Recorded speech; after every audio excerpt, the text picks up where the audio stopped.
pasar este ratito hoy de viernes aquí con nosotros. Pues nuestro invitado de hoy es Fernando Pérez López. Y bueno, pues él es historiador, es el ganador también del premio Arturo Barea de Investigación Cultural del año 2025, que es un galardón que está organizado por la Diputación de Badajoz, y su premio se llama, o le han premiado por su obra Un soldado español en la guerra de África, 1859-1860. Y bueno, pues este premio reconoce estudios profundos sobre la historia cultural de la región y destacando en esta edición el análisis de la Primera Guerra Africana. Fernando, en esta visita que tenemos aquí hoy, nos va a explicar cómo se piensa y cómo se investiga históricamente. En este caso, cómo se trabaja en la transcripción y estudio de un diario de guerra, más en concreto de la Guerra de África, que es el primer enfrentamiento de envergadura con Marruecos. Cómo transcribió el documento, cómo supo quién era su autor y, en términos generales, cómo está trabajando el diario y cómo podemos aprovechar esa información. Su estudio se basa en el hallazgo del documento que tenemos hoy aquí, que nos lo ha traído, que encontró en casa de su tía Matilde, ¿era? No. Sí, Matilde. Matilde, ¿no? Sí, Casa de su Matilde. tía Matilde, que bueno, pues que es vecina de Coria, ¿vale? Así que, bueno, yo sin más, le paso la palabra aquí a Fernando, ¿vale? Y muchas gracias.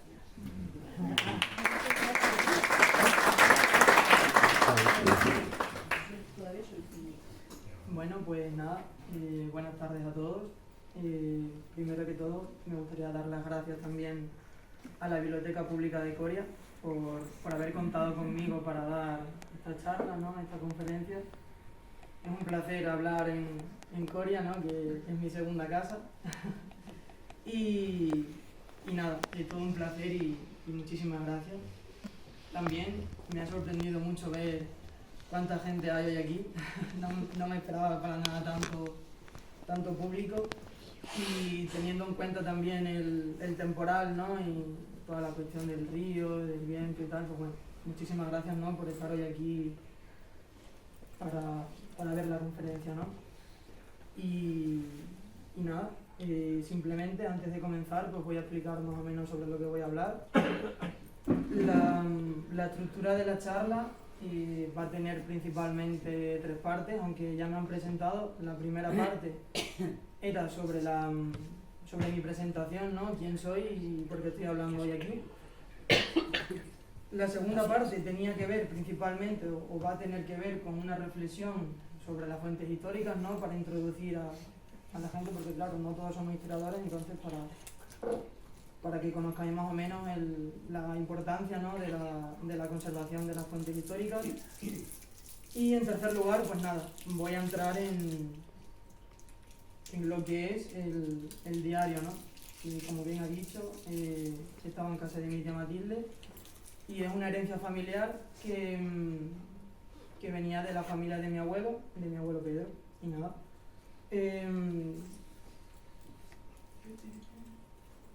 Ese será más o menos el índice de la presentación y nada, simplemente vamos allá. Pues yo soy Fernando Pérez López, yo nací en Moncijo en el 2001. Mi madre y mi abuela siempre me riñen porque yo también soy mitad coreano y nunca lo digo, nunca... Me dicen, es que eres un poco coreano, tal, y bueno, soy hasta portajero, o sea que el asunto es duro, vaya. Entonces nada, yo simplemente hice historia en Cáceres, en la promoción del 2019 al 2023, y luego he hecho 2 másteres. Uno de investigación, que es donde trabajé el diario y por lo que me han premiado, y luego el segundo es el máster que hace todo el mundo que hace humanidades, que es el de poder dar clases en los institutos, porque de algo hay que comer, pero al fin y al cabo aquí estamos para eso, ¿no? Entonces nada, simplemente eso, soy de formación historiador, ahora hago mi tesis doctoral también sobre el mismo tema, hago la biografía del autor que escribió este diario. En esta segunda parte voy a hablar principalmente sobre la importancia de las fuentes históricas, ¿no? Es algo también que yo le transmití a los alumnos de primero del grado de Historia en un seminario, en una charla que yo les di, porque es verdad que por cómo se da historia, sobre todo en los institutos, ¿no? Y por la concepción general que se tiene de la historia, parece como que la historia está ahí y simplemente tenemos que conocerla, ¿no? Pero se olvida, o al menos en la carrera a mí siempre me han hecho mucho hincapié, en que la historia se escribe o se construye sobre las fuentes históricas, ¿no? Una fuente histórica podría decirse más o menos que son tanto los relatos como los vestigios que conservamos del pasado y que nos dan información sobre la sociedad del momento, sobre cualquier tipo de cuestión histórica, ¿no? Entonces, esta frase de Collingwood, un arqueólogo británico de mediados del siglo XX, creo que define muy bien lo que es el objeto de estudio, ¿no? de la historia, porque no es el pasado en cuanto tal, sino los restos que nos han quedado de ese pasado, y sin los cuales, sin esos restos, no podríamos hacer historia. Si mi familia no hubiera guardado el diario, ni yo hablaría hoy aquí, ni probablemente podría escribir, ¿no? Lo que escribo, porque no lo sabría, ¿no? Entonces, es fundamental la cuestión de la conservación, ¿no? De las fuentes históricas y de su importancia. Esto ya lo vio un historiador muy famoso, que, bueno, quien haya estudiado historia pues lo conocerá, se llama Marc Bloch, que es un historiador de la Edad Media, que tiene un pequeño libro que publicó justo antes de que lo mataran los nazis, en el 43, y que él venía más o menos a resumir, ¿no? La importancia, ¿no? de la conservación de las fuentes históricas cuando él trataba de estudiar la historia local de los pueblos de Francia justo antes de la Revolución Francesa. Y él tenía que acudir a la documentación de los señoríos. Unos señoríos que quedan eliminados durante la Revolución y por tanto los papeles que decían que un señor era tal pierden su validez, y como perdieron su validez jurídica en aquel momento muchos, pues eso, como dice en la cita que les traigo, pues fueron simplemente papeles de familia que corrieron la suerte común de todos los papeles de familia, porque al fin y al cabo, si no tienen ningún tipo de validez jurídica, pues se tiraban o podían acabar, pues eso, en el desván de una casa de campo sin que nadie lo supiera, pero que para los historiadores pues tenían muchísimo interés porque permitían hacer ese tipo de historia. Por lo tanto, la reflexión, ¿no? o la conclusión a la que yo quiero llegar en esta segunda parte de la charla es precisamente esa, la importancia, ¿no? de la conservación de los documentos, y al fin y al cabo, cuando yo he hecho el trabajo, siempre a mí en la carrera, ¿no? Y mis profesores, mi director de tesis me dice que no podemos quedarnos retraídos en la academia, que al fin y al cabo todo lo que hacemos tenemos que devolvérselo a la sociedad. Y creo que me gustaría, vaya, que cuando os fueseis de aquí, la idea principal que tuvierais es que tenéis que cuidar esos papeles de familia, porque nunca se sabe si en un futuro, pues yo o cualquier otra persona va a estar muy interesado en ese tipo de papel. Muy bien, el trabajo, ¿no? de las fuentes históricas tiene diversas fases, ¿no? Es un problema mucho más complejo de lo que yo os puedo presentar aquí, pero quiero que más o menos os quedéis con las tres principales cosas que yo estoy trabajando en mi tesis doctoral. La primera es la paleografía, que es la ciencia que estudia cómo transcribir los documentos. Aunque parezca mentira, ese documento no es árabe, eso es español, es castellano antiguo, es un documento del siglo XV, y que hay una anécdota muy curiosa, porque yo tenía una asignatura de paleografía moderna en la carrera. Y claro, yo fui un día a imprimir este tipo de documentos en el 24 horas de allí de Cáceres. Y la chica, claro, vio eso y bueno, pues se pensaría que yo era poco más que un brujo o algo. Y me dijo que si era árabe o musulmán. Y dijo, no, eso es español, solo que estoy, pues eso, viendo cómo se lee, ¿no? Y luego hay otros dos tipos de elementos fundamentales que hay que criticar dentro de la fuente histórica. La ideología, ¿no? Todo el mundo conoce el manifiesto comunista, que es un documento, pues evidentemente, con ideología, como cualquier fuente histórica. Y luego la censura, que será bastante importante de cara luego a cuando yo hable sobre el diario, aunque voy a decir solamente una pincelada, pero bueno, es importante. La censura, al fin y al cabo, pues eso, si no conociéramos la primera fotografía, no sabríamos que el que está a la izquierda de Stalin es Yezhov, que fue pues, el que se encargó de la gran purga durante los años 30 en la Unión Soviética, y que como cualquier revolucionario pues siempre acaba igual que lo que le ha hecho al resto. También se lo cargaron y lo censuraron de todas las fotografías de la época. Tenía un mote muy curioso que era, le decían algo así como el enano, porque era muy pequeñito pero tenía muy mala leche, el enano cabrón o algo así, ¿no? Bien, y ya llegamos a la parte interesante de la charla, que es la del diario.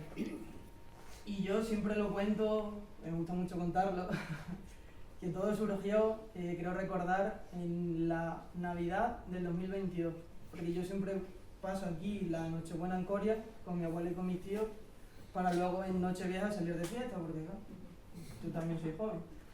Y yo recuerdo que después de comer con mis tíos y tal, pues bueno, me dijeron, yo ya había escuchado algo, pero bueno, ellos saben, como sabían que estaba haciendo historia, pues me lo comentaron, ¿no? Que había un pequeño diario de un recuerdo de mi abuelo Pedro, que mi abuelo Pedro murió cuando mi tía y mi madre eran muy pequeñas, tenían 13, 14 años por ahí, y claro, pues cuando murió pues lo guardaron como un recuerdo familiar, ¿no? Entonces pues es un documento al que le tienen muchísimo cariño. Y claro, mi familia pues tenía muchísima curiosidad por saber qué ponía en ese diario, quién era, porque claro, si lo teníamos en la familia era porque era de algún familiar, ¿no? Entonces, yo ya había hecho, o yo ya tenía,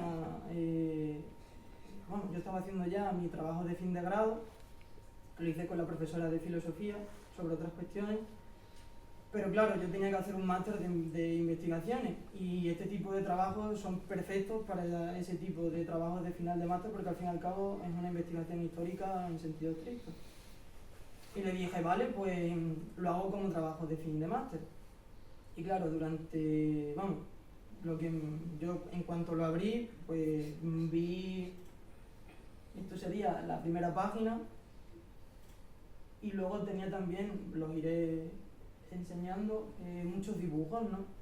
Ahí pone Ceuta desde el campamento del Otero, que el Otero es una colina, vamos, un monte que hay en Ceuta. Entonces yo al ver los dibujos y que también en mi familia como que circulaba el rumor de que era una persona muy cercana a O'Donnell, y claro, O'Donnell era el presidente del gobierno, entonces a mí me dicen que tengo una libreta de una persona muy cercana al presidente del gobierno y yo pues en ese momento digo, coño, lo voy a estudiar. Y nada, estos serían los dibujos. Vamos, hay muchísimos más, lo que pasa es que no he querido traerlos todos por no ser pesado y tampoco quiero tocar mucho la libreta porque al fin y al cabo es muy frágil, entonces quería traerla aquí para que la vierais en persona, pero yo creo que los dibujos, vamos, se ven bien. Los dibujos que tienen, la libreta son 108 páginas, si no me equivoco, y hay 28 dibujos. Los dibujos son de dos temáticas principales. Por un lado, en un sentido etnográfico, ¿no? Esto es un soldado, pero por ejemplo es un moro de rey, es un marroquí de la época, un moro de rey, que era básicamente la escolta o la guardia del emperador.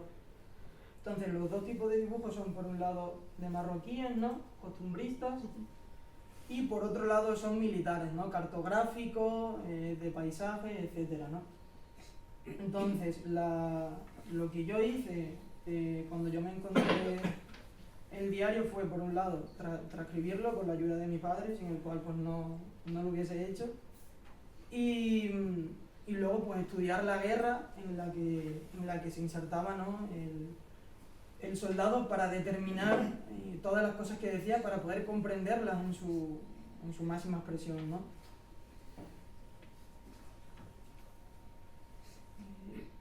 Ahí. Una guerra que se llamó de África, pero que solamente fue un trocito entre Ceuta y Tetuán, que comenzó en octubre de 1859 hasta abril del 60. Es una guerra que surge como consecuencia de un conflicto fronterizo en Ceuta, que por lo demás era muy rutinario, muy cotidiano. Se estaba levantando un fuerte en Ceuta que se llamaba de Santa Clara, un cuerpo de guardia, porque unos años antes había más o menos llegado a un acuerdo por el que se iba a ampliar la zona de Ceuta. ¿Qué pasa? Que las cabilas, ¿no?, las tribus que vivían cerca de Ceuta no lo toleraban. Unas tribus que es verdad que reconocían al emperador de Marruecos en un sentido religioso principalmente, pero que muchas veces pues no le hacían caso en cuestiones políticas, ¿no? Esto es un tema muy complejo porque la antropología del Rif y de Yebala y de todas estas zonas es muy compleja, entonces no puedo explicarlo mejor. La tribu se llama de Angira, como veis ahí en la imagen. Entonces, ante este ataque, O'Donnell buscaba principalmente con la guerra dos cuestiones, ¿no? Por un lado, recuperar el prestigio que España ya había perdido con la pérdida de las provincias en América, y por otro lado, virar la política de España en la zona del norte de África, porque hay que saber que en 1830 Francia invade Argelia. Y entonces hay ya un movimiento en la zona del Mediterráneo en la que España, por su propia cercanía y por las posesiones que tiene en el norte de África, pues tiene que hablar, ¿no? Tiene que decir algo, ¿no? Es una guerra que, a pesar de que son más o menos 5 meses, desde noviembre hasta marzo, cuando se acaba la guerra, es una guerra muy compleja por diferentes motivos. Por la geografía de la zona, porque es continuamente montañas, etcétera, etcétera, y además los españoles no sabían en este momento muy bien cómo era esa geografía. Por la propia naturaleza de los marroquíes, ¿no?, que se sabían perfectamente el terreno y que actuaban o que combatían según el método de guerrillas, que fue también el que hicimos nosotros, ¿no?, los españoles en la Guerra de la Independencia. Y además un enemigo que se llamó invisible en la época, que es el cólera. Es una enfermedad que afecta al intestino y que, si no se trata bien, pues puede morir por deshidratación. Todo esto hizo que fuera una guerra muy costosa y que se hablara en la época de una guerra grande para una paz chica. Porque luego es verdad que se consiguieron bastantes cosas, pero si lo comparamos, ¿no?, con todo lo que se gastó, etcétera, pues se habló en esos términos. Entonces, en un principio, yo lo hablaba mucho con mi padre, me estaba muy ilusionado porque era un diario inédito, es decir, en la época se conservan muy pocos diarios como tal como este, solo hay 3 o 4, no hay más. Entonces, claro, al ser una fuente inédita, yo estaba muy contento de poder decir, mi trabajo vale para algo y voy a poder contribuir con mi trabajo, ¿no?, y con la transcripción de estas anotaciones al estudio de una guerra que por lo demás también se ha llamado la guerra olvidada, porque todo el interés que han tenido las campañas de Marruecos son en el siglo XX, por todo el tema de que allí fue donde nació Franco, donde hizo él toda su carrera militar, ¿no? Entonces, los dos primeros datos que yo tuve, por sus propias notas, quiero decir, por lo que él iba contando cada día, es que él pertenecía al cuerpo de carabineros, un cuerpo que en la época ya no existe ese cuerpo. En la época, este cuerpo lo que venía a controlar era todo el tema del contrabando y de la frontera, tanto por tierra como por mar, ¿no? Y durante la guerra civil española, los carabineros quedaron, sobre todo del bando de la República, y Franco los elimina en 1940. Entonces, él era miembro del cuerpo de carabineros y una persona muy cercana al general O'Donnell. Ahora les pondré la cita donde, para que se vea esa cercanía, aunque bueno, ya la pueden leer ahí, ¿no?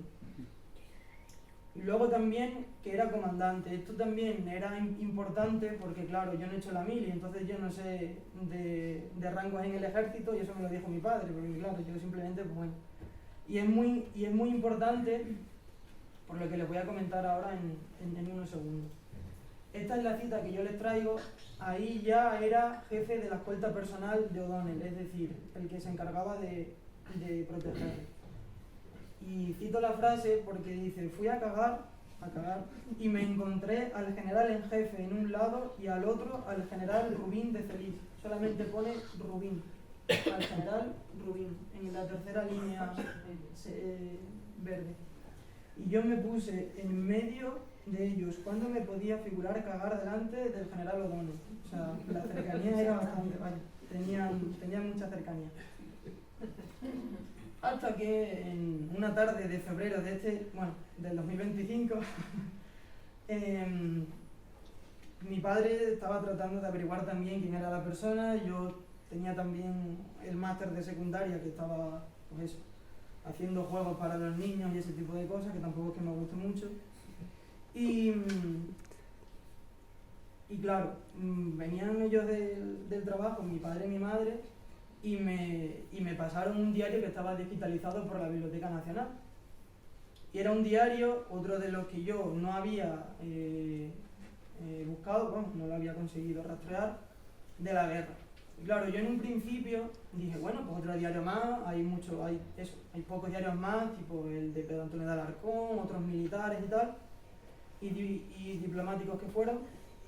Pero bueno, será un diario más que bueno, pues eso, ya está. Lo leeré más o menos por encima de cara, pues eso, a saber qué dice y a ver si tiene algún tipo de relación con lo que yo estoy haciendo. Pero claro, si veis en el subtítulo, es este libro, ¿vale? Que lo compré por internet porque no estaba en la familia, que hubiese sido muy bueno que hubiese estado porque ya pues, hubiese hecho la relación mucho más fácil. Si veis justo debajo del nombre pone comandante graduado de infantería y capitán del cuerpo de carabineros, es decir, tenía el mismo grado y pertenecía al mismo cuerpo que la persona que yo estaba estudiando. Entonces ahí me alerté mucho y dije, ¿cómo es eso posible? O es la misma persona o es alguien literalmente muy cercano a la persona que yo estoy trabajando, porque al fin y al cabo tiene el mismo rango y pertenece al mismo cuerpo, pues tiene que ser o la misma persona o alguien muy cercano. Claro, yo me puse muy nervioso porque dije, como sea el mismo diario que el que yo tengo, ya está, todo lo que he hecho no vale para nada porque vendrá ahí, entonces pues ya no vale para nada lo que he hecho. Y además yo soy muy impulsivo, pues ya está, me puse muy nervioso a quejarme y digo, bueno, ya está, ya... A ver qué le digo yo a mi director del TFM, que ya no vale para nada. El caso es que yo me puse a leerlo y a comparar, porque ya lo tenía transcrito, entre lo que decían las anotaciones y lo que decía el libro. Y efectivamente eran la misma persona, pero con una visión de los hechos un poco diferente. Un poco o un mucho. Por el tema de lo que se mencionaba antes, de la ideología, de la censura y demás. Pero claro, en historia las cosas se tienen que decir con fundamento, porque si no, no se pueden decir. Entonces yo, en mi trabajo de final de máster y en el trabajo por el que me premiaron, hice un pequeño capítulo sobre proposiciones, ¿no? O sobre pruebas para determinar que los dos diarios pertenecían a la misma persona. Por un lado, hay proposiciones de naturaleza intertextual, es decir, proposiciones que tienen que ver, o pruebas que tienen que ver con el propio texto en sí mismo, es decir, con la cercanía que dan en la descripción de los hechos, etcétera, etcétera, básicamente que dicen lo mismo. Y el segundo tipo de pruebas tienen que ver con la biografía del autor, es decir, con que la vinculación de los dos textos no tiene que ver con los textos en sí, sino con la biografía de quien los ha escrito. Entonces saqué 3 y 3, son 6 pruebas. La primera es que en el prólogo él, bueno, va explicando que estuvo en África, tal y cual, y en un momento, justo antes de acabar, dice que a la vista de estos hechos tan grandiosos y siendo uno del más insignificante de aquel ejército, bueno, y he dedicado un rato a entresacar de mi álbum de la campaña un resalto de las operaciones y combates. Claro, cuando yo leí eso, la portada del diario que yo tenía pone la palabra álbum, con lo cual ya hice rápidamente la relación. Lo que había guardado mi familia eran sus anotaciones, es decir, el álbum de la campaña, lo que él había escrito en África y que luego se había publicado con el título de Diario de la Guerra de África. Por lo tanto, al saber que eran sus notas, no perdía el interés que tenía por eso, precisamente porque entre lo que había escrito y lo que finalmente publicó había mucha diferencia. Ahí. La segunda prueba de este tipo de proposiciones es que en el Diario de la Guerra de África, es decir, en el libro que publicó, se corrobora la autoría del álbum de la campaña. ¿Y cómo lo hace? Pues cuando él cuenta un episodio creo que era en un día de diciembre, el 5 si no me equivoco, les atacan los musulmanes y en el diario viene a decir que el general Prim le ordena que vaya pues, con otra persona que se llama Manuel Coy y que vayan pues con tanto eso a atacarnos a los moros. Y claro, en el diario lo hace en tercera persona, pero cuando lo escribe en sus anotaciones lo hace en primera. Entonces, ahí se puede ver la correspondencia de la persona en el libro en tercera persona y en sus anotaciones, evidentemente, en primera. Y la tercera prueba es que hace una descripción tal cual de momentos de la guerra. Este momento es una conversación privada que tiene con O'Donnell, en la que, bueno, ya se ha acabado la guerra y nada, simplemente se despide porque ya les dicen que se vayan a Ceuta y de Ceuta pasa a Cádiz, que era donde él vivía. Él vivía en Béjar de la Frontera. Entonces, si os dais cuenta, lo dejo que lo leáis tranquilamente, dice exactamente lo mismo, o sea, copia tal cual la transcripción en la publicación.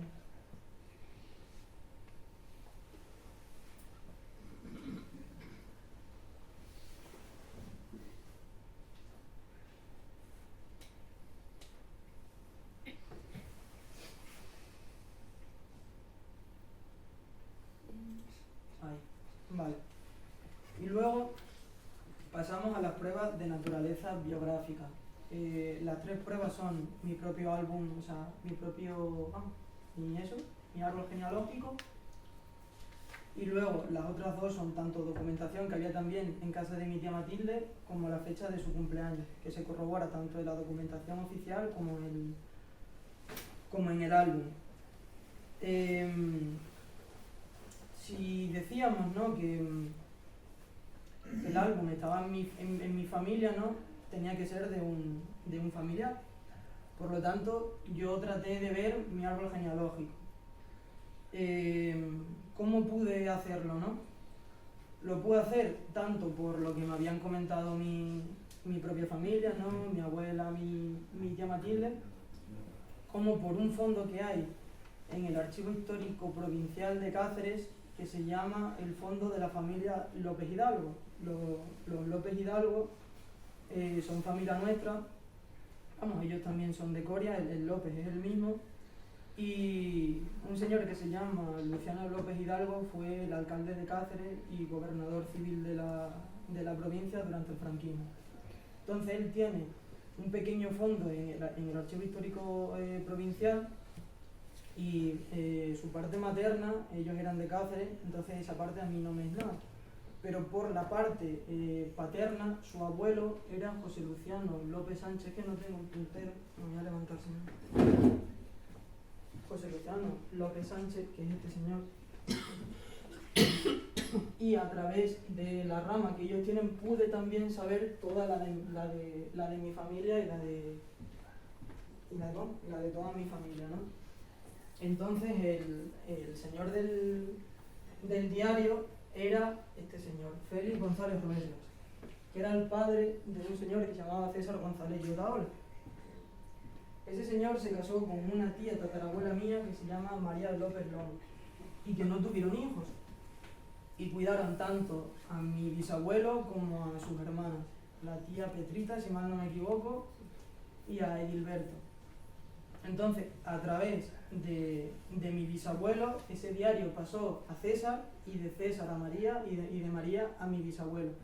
Y de ahí pasó a mi abuelo y ya a mi familia. Por lo tanto, a través del árbol genealógico, pues pude saber que sí, que efectivamente este señor era de mi familia. Supe que era también padre de César, porque fui a Segovia y en Segovia, a través de las hojas del servicio militar, él se casó en 2 ocasiones. El primero se casó, bueno, luego lo comento, pero bueno, él se casó con una señora de Alburquerque primero, tuvieron 2 hijos, que el segundo hijo en el parto provocó la muerte de su primera mujer, y en segunda nupcia se casó con Águeda, Otaola y Urioste y tuvieron a César. De hecho, yo no tenía ni idea, pero a mi familia lo llaman los Taola aquí en Coria. Pedro Taola, que no, o sea, no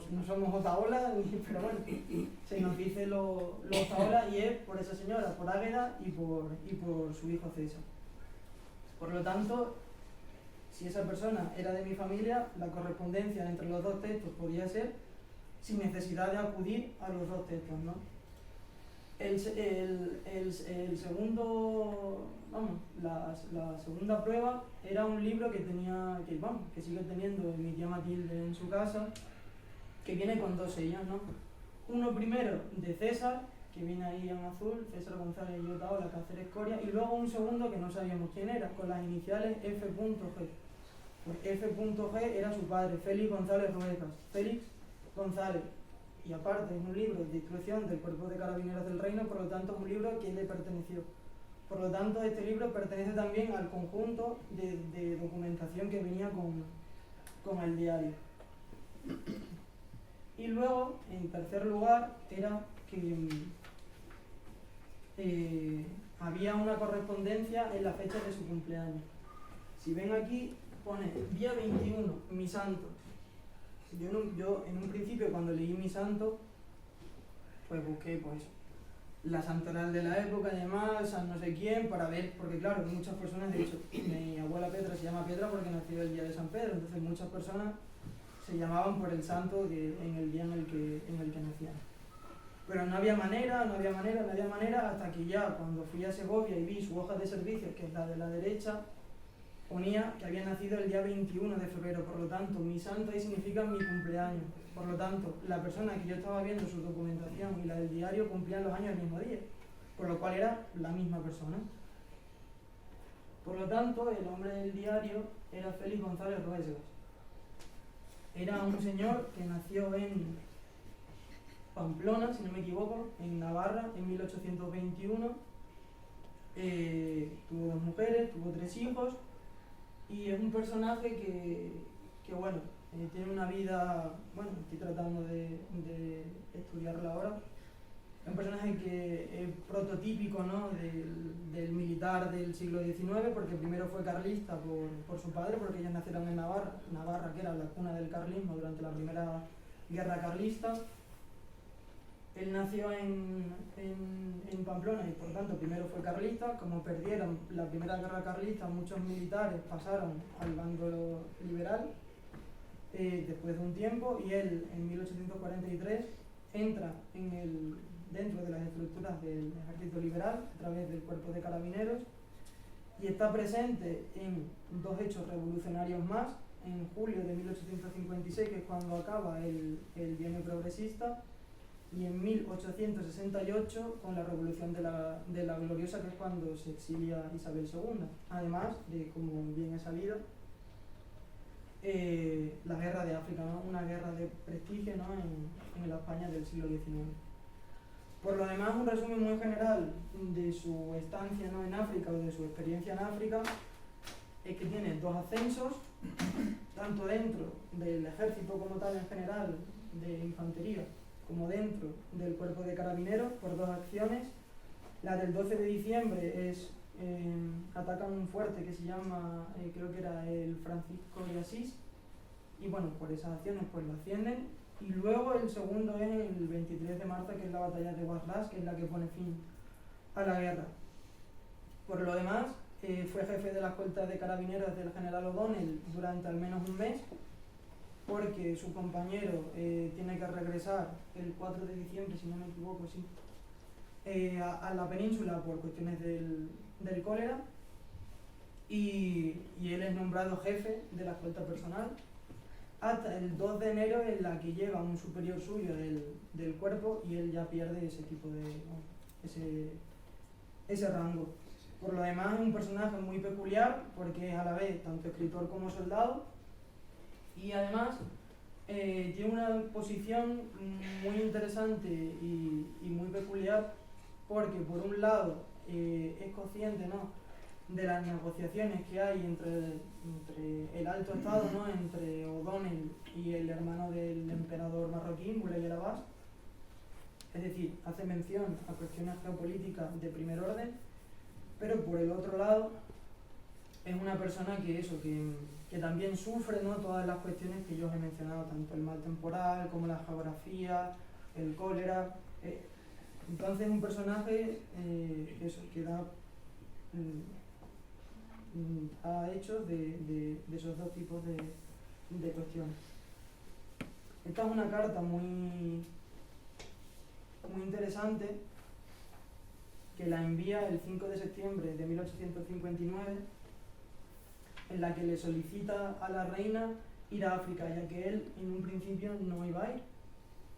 Él, cuando se declara la guerra, bueno, unos meses antes, en septiembre, ya hay un montonazo de tropas en Cádiz, y claro, él al ver que llegan muchísimas tropas en Cádiz y que se huele que hay una guerra, él escribe esta instancia diciéndole que quiere ir a la guerra, tal y cual. Y en un primer momento él es enviado, si no me equivoco, a Málaga o a Murcia o a Almería, no me acuerdo. Bueno, es enviado a otra comandancia porque el que se encarga de esa comandancia sí que va a la guerra, pero al final, vamos, la documentación estará en el libro.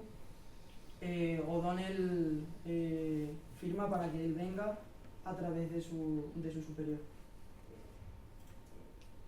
Y por lo demás, una cuestión también que tiene mucho interés es las diferencias, ¿no?, que hay entre... Vamos, lo sigo estudiando y ahora en julio voy a dar una conferencia sobre la visión del marroquí en los dos textos porque es muy diferente, pero lo que yo trabajé en el libro y lo que yo trabajé en mi trabajo de final de máster son dos temas. Por un lado, las críticas que hace al ejército, ¿no?, a las cuestiones militares, y por otro lado el cólera. Estos dos elementos van a sufrir pues eso, las tres operaciones de modificación de lo que son sus notas cuando son publicadas, tanto censura o omisión, como contradicción, como matización. El tema de las críticas es muy interesante porque durante la guerra se hicieron muchísimos ascensos y la estructura del ejército quedó, la verdad, que bastante rara. Y él critica que muchísima gente, pues bueno, tiene ascensos, ¿no?, cuando no se los merece, ¿no? Él, bueno, hace ahí, o sea, tiene muchísimas páginas de críticas, tiene por lo menos una también al final solamente de críticas tanto a la Guardia Civil, al desempeño, por ejemplo, de la Marina, incluso a personajes individuales como será este señor, que es Diego de los Ríos y Rubio, que fue el que se quedó en Tetuán cuando se firma el tratado. Tetuán queda bajo dominio español durante 2 años hasta que los marroquíes pagan las indemnizaciones de guerra, ¿no? Entonces, toda la cuestión de las críticas al desempeño militar y a todas estas cuestiones militares, pues evidentemente son censuradas por motivos obvios, ¿no? Porque si se hacen públicas, pues bueno, puede peligrar su puesto de trabajo, ¿no? Como de hecho luego, al final de su vida, se le abre un expediente. No lo leí del todo cuando fui a Segovia, porque como estaba trabajando solo en la guerra, no profundicé en esta cuestión, pero al final de su vida se le abre un expediente porque insulta a un superior. Vamos, estaba ya prácticamente muriendo.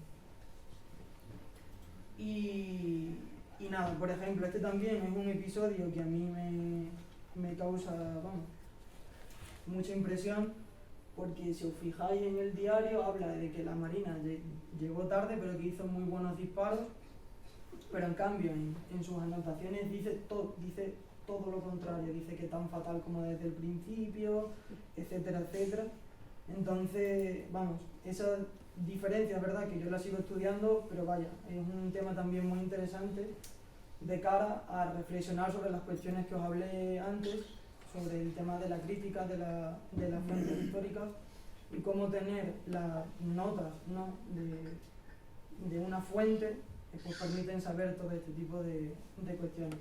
De hecho, me puse en contacto con una investigadora que se llama Ana Rueda, que ha escrito un libro en el año 2025 sobre toda la literatura que se publicó en la guerra, y él hace un análisis del diario que se publicó, pero ella no sabía de la existencia de sus notas, y yo me puse en contacto con ella para decirle, oye, tal, pues manda un premio, y yo tengo las notas originales de este autor. Y claro, ella, como solamente tiene en cuenta esto porque no sabe de las notas, hay muchísimas cosas que no acierta o que no lo sabe porque no conoce verdaderamente lo que pasó.